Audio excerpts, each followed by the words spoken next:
Pemirsa, Anda masih dalam Zooming with Primus dengan tema fenomena milenial di investasi saham. Saya mulai dengan Ibu Ellen May. Yang paling dikhawatirkan, tetapi di lain pihak itulah dinamika dari pasar modal selama itu sesuai dengan koridor hukum ya, yaitu bagaimana orang sebut goreng saham, ada permainan margin, ada short selling ya. Dan di Amerika itu terjadi juga sampai Senat juga akan turun tangan melihat bagaimana Wall Street harus menunjukkan praktek pasar yang bersih, yang transparan dan tidak ada hengki-pengkinya. Dan itu kasus yang menggelegar, yang membuka mata orang Amerika adalah kasus GameStop itu. Bagaimana para investor retail bergabung dan bertarung dengan para hedge fund. Jadi banyak berita kalau kita lihat itu bahwa Reddit versus Wall Street. Nah, ini bagaimana Bu Ellen melihatnya? Ya, kalau di Amerika ya itu sangat menarik sekali ya. Saya melihat juga beberapa broker seperti Robinhood Robinhood itu kan brokernya para millennials di Amerika. Dia sampai membatasin transaksi untuk saham tersebut, GameStop. Nah, kalau di Indonesia sendiri gimana? Saya sendiri melihat bahwa beberapa emiten itu kan memang kapitalisasinya kecil, ya likuiditasnya kecil.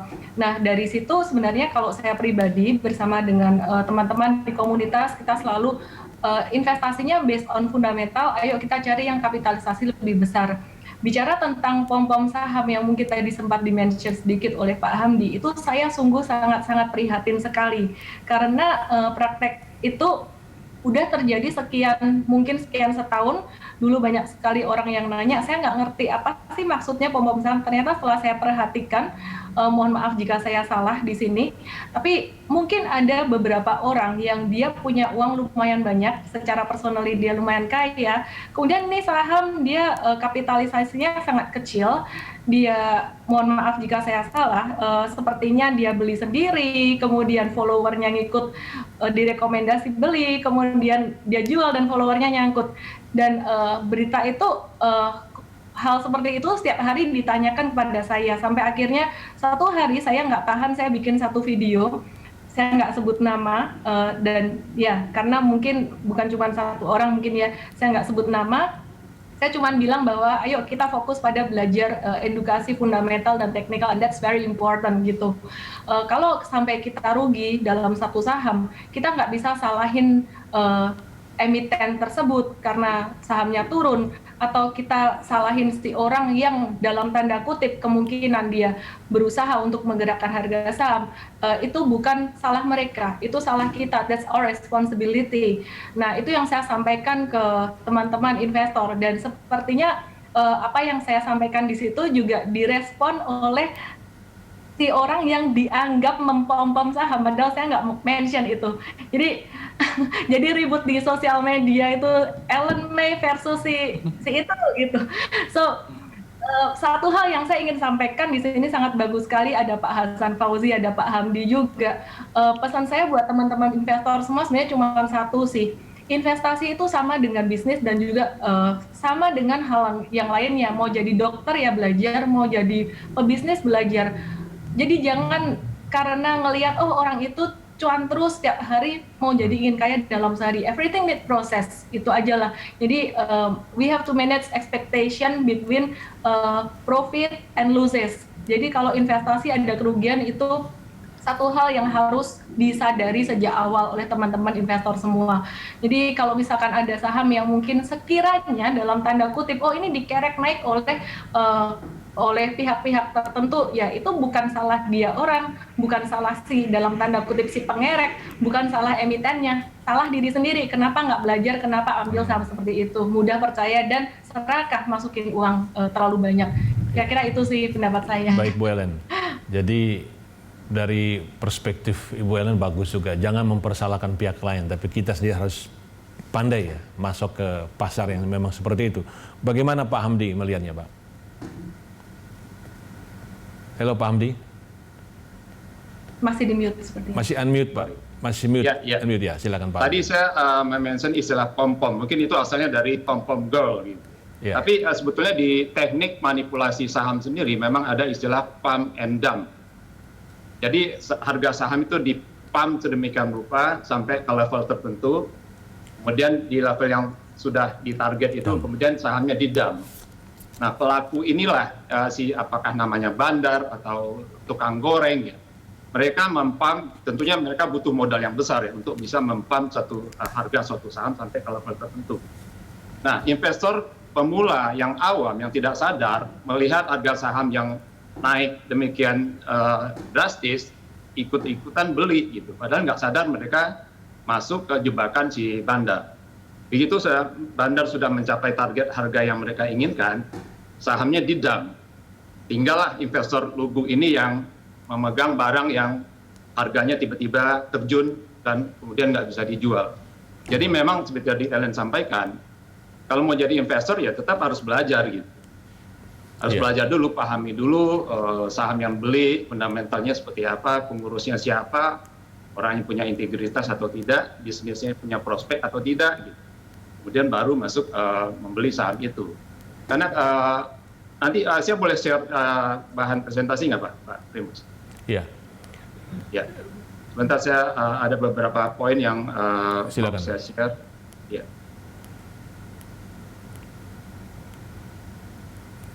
Nah, sambil menunggu infografis Pak.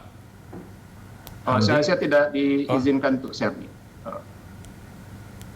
Ya, bisa dibantu. Sambil menunggu infografisnya, itu bisa juga sebaliknya Pak ya. Jadi mereka yang menjadi pemain juga meminjam saham pada harga tinggi, lalu kemudian di-dump ke bawah supaya mereka bisa mendapat kembali untuk mengembalikan saham itu. Ya, itu yang terjadi di Wall Street ya, yang dilakukan oleh satu hedge fund yang melakukan short selling. Short selling artinya dia jual dulu sahamnya di harga tinggi, kemudian dia berharap dengan dia menjual harganya akan jatuh. Nah, cuman celakanya sih dia dikerjain oleh sekelompok orang investor muda di grup Reddit ya. Yang juga ada istilah Wall Street Bets. Jadi mereka kompakan membeli saham yang sudah di-dump ini sehingga harganya otomatis naik gitu. Sehingga sekelompok anak muda inilah yang bisa melawan hedge fund yang akhirnya mengalami kerugian yang cukup besar. Itu baru pertama kali saya kira terjadi. Pertama kali sejarah. Nah, itu akan merembet ke Indonesia nggak? Sudah merembet ke bursa efek Indonesia nggak? Artinya retail kita milenial bisa bersatu seperti itu melawan. Saya kira kalau mereka bersatu itu bisa terjadi Pak. Bisa melawan bandar yang punya modal besar. Mungkin bandar kita modalnya tidak sebesar bandar yang ada di Wall Street. Jadi saya kira kalau mereka bersatu, mereka akan bisa melakukan itu. Nah, itu bagaimana supaya bisa positif, Pak? Bisa menjadi deterrent factor dan akhirnya terjadi pasar yang lebih fair, Pak? Nah, itu dia. Lagi-lagi edukasi. Mungkin Pak Hasan itu kan, Pak Hasan, bahwa investor itu harus diedukasi. Satu hal ya, investor jangan menjual barangnya dengan harga murah. Karena ada juga bandar yang sengaja menjatuhkan harga saham, Pak. Karena dia ingin menguasai saham tersebut, jadi mereka lakukan dump lebih dulu. Jadi harganya dibanting, kemudian investor yang modalnya pas-pasan, apalagi pakai pinjaman ojol tadi apa istilah Ellen? Ponjol ya, pinjol, pinjaman online. Mereka mau tidak mau terpaksa harus menjual, karena sudah ditekan oleh si bandar.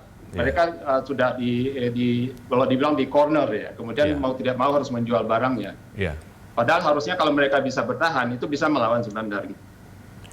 Sebentar saya share dulu Pak.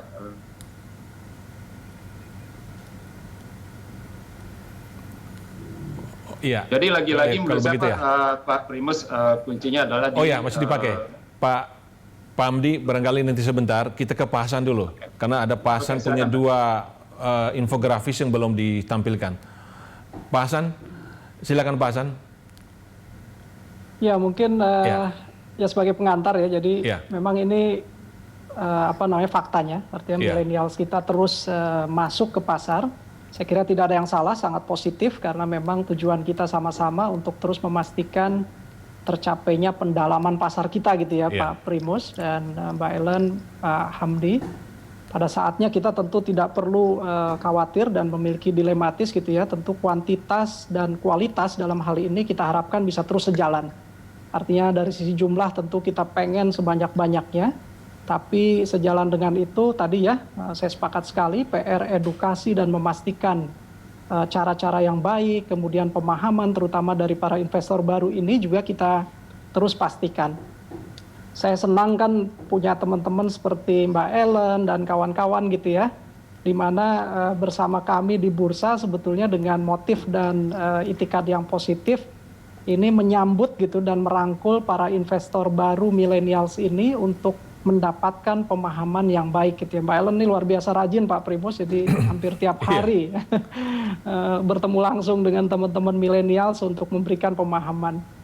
Saya kira pada prinsipnya itu, jadi tadi ya, do your own research buat para investor muda kita. It's your money, it's your decision. Jadi pada prinsipnya ini uang-uang Anda yang nanti pada akhirnya Anda tanpa paksaan siapapun itu memiliki hak penuh untuk memutuskan apakah membeli, menghold atau menjual saham tertentu misalnya. Dan don't blame others, saya sepakat ya. Jadi tidak pas juga nanti pada akhirnya kemudian menyalahkan yang lain karena nasi sudah menjadi bubur gitu ya Mbak Ellen, sudah terlambat. Nah, edukasi tentu menjadi peran dan fungsi utama kami, tapi alhamdulillah kami ini kan banyak sekali nih yang satu perahu memiliki spirit dan komitmen yang sama gitu. Dari OJK, dari esalon lain, dari anggota bursa, manajer investasi, dan yang luar biasa nih, tahun lalu saya kira fenomena Mbak Ellen dan kawan-kawan di komunitas ini juga mengalami kebangkitannya ini. Kalau saya lihat euforia pemanfaatan investasi di pasar modal juga diiringi dengan munculnya berbagai komunitas. Yang mudah-mudahan mayoritas diantaranya tentu sangat positif. Jadi tentu kami juga mencermati ini dan mendorong terus peran komunitas dalam hal ini. Tadi mungkin saya ingin juga menyinggung sedikit fenomena yang disampaikan Bang Primus ya. Di luar sana sudah terbukti nih bagaimana kekuatan komunitas yang di belakangnya adalah para investor retail yang mungkin sebelum ini katakanlah dipandang sebelah mata gitu ya, kapasitas dan kemampuannya ternyata luar biasa. Bahkan di pasar terbesar di dunia gitu, di Wall Street sana, fenomena ini menjadi fenomena yang baru pertama kali terjadi gitu. Di mana big fund, big players kemudian mendapatkan penyeimbangnya ya, dalam hal ini kekuatan komunitas retail. Saya melihatnya ada dua sisi, jadi ada aspek positifnya. Karena nanti tindakan-tindakan short selling berlebihan misalnya, yang memiliki motif lain tentu sekarang mengalami penyeimbangnya. Yang mudah-mudahan juga motifnya positif. Nah di sisi lain tentu hal yang negatifnya tentu kita perlu cermati, artinya kalau ini terus dilakukan tanpa disertai dukungan aspek fundamentalnya, seperti kita ketahui GameStop itu ya memang sunset industry, sunset equity gitu ya. Kan memang nggak ada yang salah gitu. Orang menebak di tengah pandemi, di mana main game secara fisik ini kemudian sepi pengunjung, ya tentu logikanya secara fundamental sahamnya akan turun. Itulah kenapa banyak yang mengambil posisi short selling. Nah tapi short selling berlebihan ini kemudian diimbangi atau dilawan dengan kapasitas investor retail di sana gitu ya, yang menunjukkan gitu bahwa mereka juga tidak ingin begitu saja gitu ya dipermainkan oleh kekuatan yang besar. Nah saya kira di sini Bu Ellen mungkin nanti bisa mengkonfirmasi Pak Primus. Yang menarik saya kira arah menuju ke sana bukan tidak mungkin terjadi. Karena tadi kita lihat persentase aktivitas transaksi harian investor retail kita sudah hampir 50%. Jadi betul kata Pak Hamdi, sekarang kekuatan terbesar di market kita tidak hanya pemilik dana besar, tapi investor retail yang bersama-sama ini sekarang sudah hampir 50%-nya. Dan trennya terus naik, jadi bukan tidak mungkin di tahun ini kita melampaui angka lebih dari separuhnya. Nah di tengah-tengah ini kalau seandainya ada fenomena Reddit gitu ya, di mana ada yang menggerakkan ke satu arah, ya tentu bukan tidak mungkin akan terjadi. Nah sekali lagi kami berharap jika itu terjadi, maka itu hanya terjadi dengan didasari tadi pemahaman yang baik, kemudian aspek fundamental dari saham yang bergerak tadi memang betul-betul terkonfirmasi. Sehingga apresiasi harga ataupun penurunan harga pada akhirnya tercermin sebagai impact langsung dari kinerja dan prospek perusahaan dimaksud.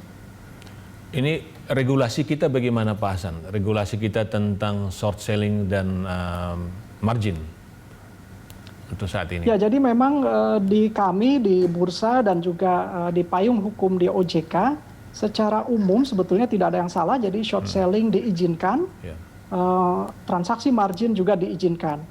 Hanya mungkin mudah-mudahan kami belajar lebih cepat gitu ya dari peers kita di luar sana. Pada saat kondisi kontraksi dan distraksi di pasar gitu ya, maka short selling itu kami ban, kami larang untuk sementara waktu. Kita flashback ke belakang sejak bulan Maret yang lalu, karena kami melihat kondisi mekanisme penciptaan harga di pasar sudah tidak efisien, orang waktu itu panik selling dan sebagainya. OJK bersama kami memutuskan untuk melarang sementara waktu kegiatan mengambil posisi short selling ini. Dan ini masih berlaku sampai hari ini, jadi kami masih mencermati kalau pasar belum memungkinkan tentu tidak akan kita angkat nih larangannya. Nah, tapi jangan lupa ada banyak sekali kriteria dan persyaratan sebelum anggota bursa kita dan investor yang masuk dalam kelompok sophisticated investor dapat memanfaatkan fitur short selling ini. Jadi tidak untuk semua orang. Banyak sekali pengaturan yang cukup rigid yang kami harapkan dipenuhi dulu sebelum short selling itu dapat dilakukan. Nah, adapun untuk margin transaksi saya kira ini juga sama ya kami berlakukan. Akan tetapi sama gitu, ada banyak persyaratan terutama kekuatan agunan yang dipastikan aman gitu sebelum para anggota bursa ini katakanlah memberikan ruang dan fasilitas margin kepada para investor. Jadi jangan salah juga, ini juga bukan untuk semua tipe investor gitu ya. Ini yang kami betul-betul jaga dan harapkan dalam pelaksanaannya juga secara konsisten dilakukan. Ya, baik Pak Hasan. Pak Hamdi, ini Anda punya infografis bisa ditampilkan Pak? Sudah bisa Pak? Boleh Pak, sebelum kita break. Ya Pak. Ya Pak. Aduh, sorry. Halo Pak. Ya, saya... Aduh. Silakan Pak Hamdi.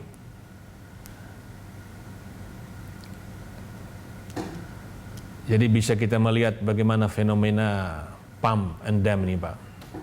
Ya. Ini saya agak gaptek nih. Mungkin sambil rehat saya coba share ya Pak.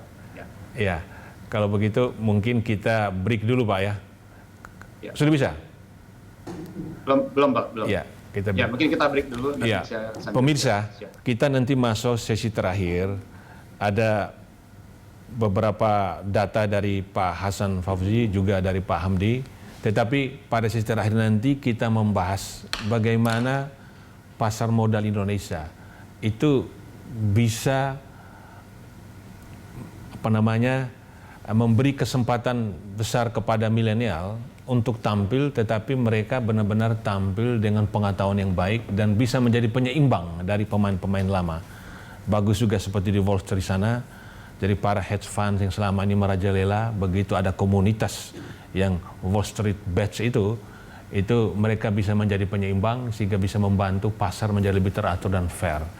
Pemirsa jangan kemana-mana, kami akan segera kembali memasuki sesi terakhir.